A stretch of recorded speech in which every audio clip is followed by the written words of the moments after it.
Hello, this is Tyler from Gizorama.com, and today we're taking a look at Castle in the Darkness. This comes from a guy named Matt Cap, who I believe worked on the Binding of Isaac, doing the art for Binding of Isaac Rebirth, which is on PC, PS4, maybe some else, Vita or something. But this is Castle in the Darkness. Just came out on Steam. I believe that's all that it's been announced for, is just PC. But I can see this coming to consoles as well. Castle in the Darkness is very much a, as you can probably tell just by looking at it, an ode to the days of the NES. It is very much in the vein of Castlevania, though I think it kind of plays a little more similarly to Mega Man. It's a little bit more. I know you can't really tell, but it is a little bit floaty. I don't necessarily mean that as a terrible, it's not necessarily a bad thing, but it is a little floatier than Mega Man. Mega Man is kind of famous for its ability to be, as they say, pixel perfect.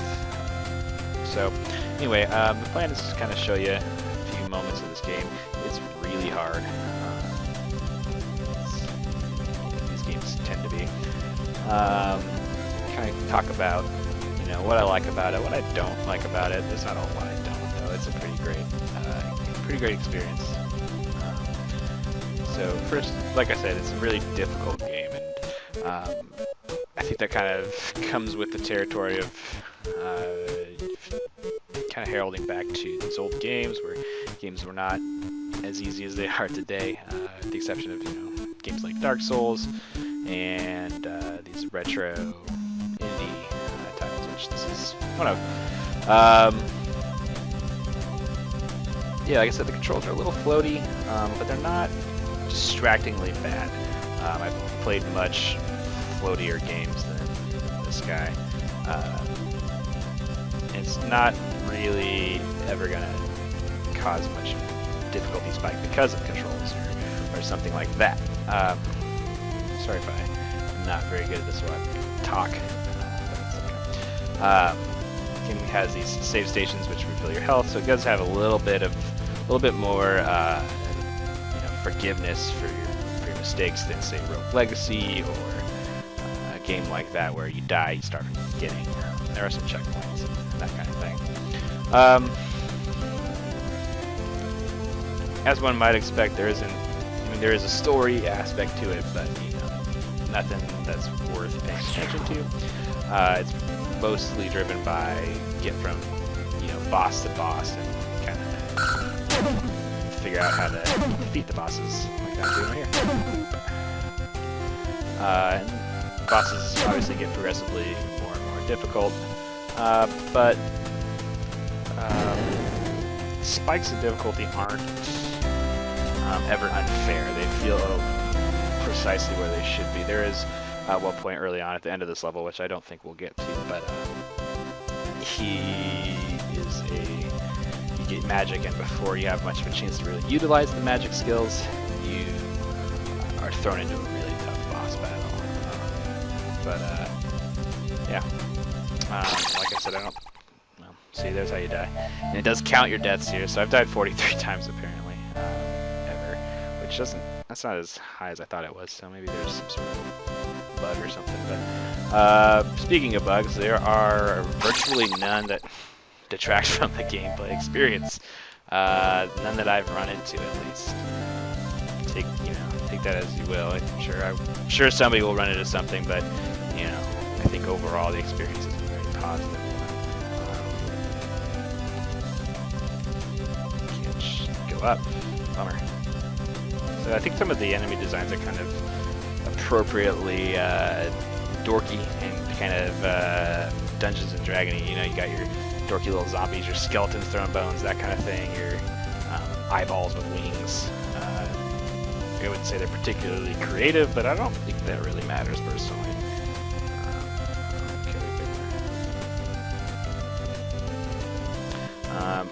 And so basically, like I said, the goal is basically to get from boss to boss, collect these coins, you can upgrade your weapons and your armor and your magic abilities. but it's, you know, it doesn't have a whole lot of new school sensibilities. It's largely just old school, and that's totally cool. I thought I could kill that chicken. Yeah, I think there's some games that kind of introduce more modern aspects to them. I think like Rogue Legacy is a perfect example of that, where it's very much old school in a lot of ways, but also very much new school in other ways. So right here, I'm trying to. There's a sword coming up that's I think 100 or so. I'm trying to get to the 100 coins, which might be boring to watch, but sorry. One complaint I had was that it feels like at least the swords I've used and the armor I've used, there's a whole lot of variation in terms of visual changes. They mostly just look like swords that are maybe bigger or a slightly different color. You don't get, you don't have to choose between something that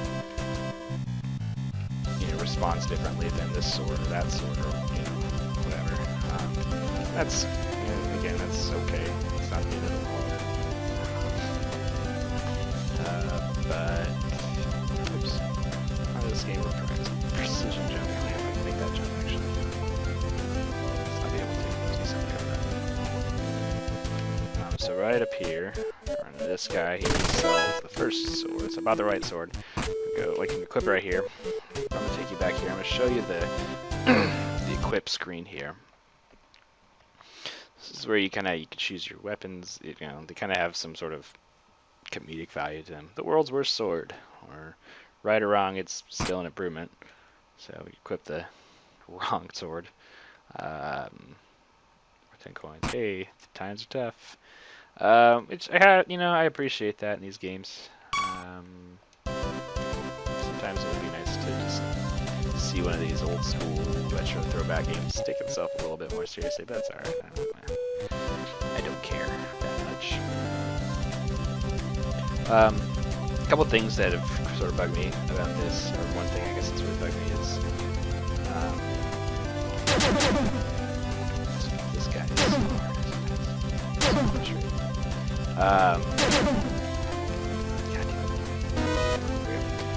one thing that kind of bugged me is that you only shoot your attacks straight ahead of you. There's no variations in aim or anything. I know that's not such a minor thing, but when you're fighting this with like that flying bird a few screens back, for example, you kind of wish it was there. It's a very minor thing that I understand why they would do it. It's just one of those things where if you're going to do some modern things, make a little something. There's a bug, I guess. Lost some coins there. No big deal. There's a pickup in here as well. There's some cool throwbacks like you see here. I forget his name. Ghostbusters 2 guy right there. Painting. Pretty awesome. There's a couple other things that flash back to the 80s, 90s. That'll be nice little nods to fans of that time period. A lot of people are, why not? Oops, and don't do that, damn it. You don't press up there, or down there, you just fall down there.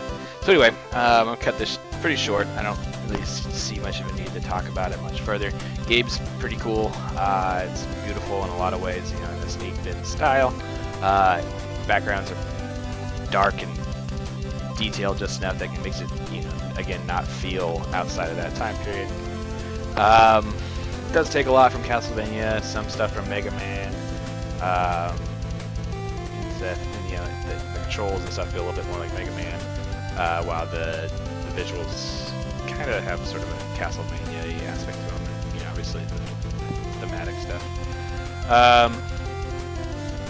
Yeah, I really hope to see this come to other consoles as well. I think this would be really great on, right at home with the PS4, and the Vita would be a nice console, or a nice, handheld for this. So yeah, I hope you guys get a chance to check it out. Hope you enjoyed the video. Thanks for watching.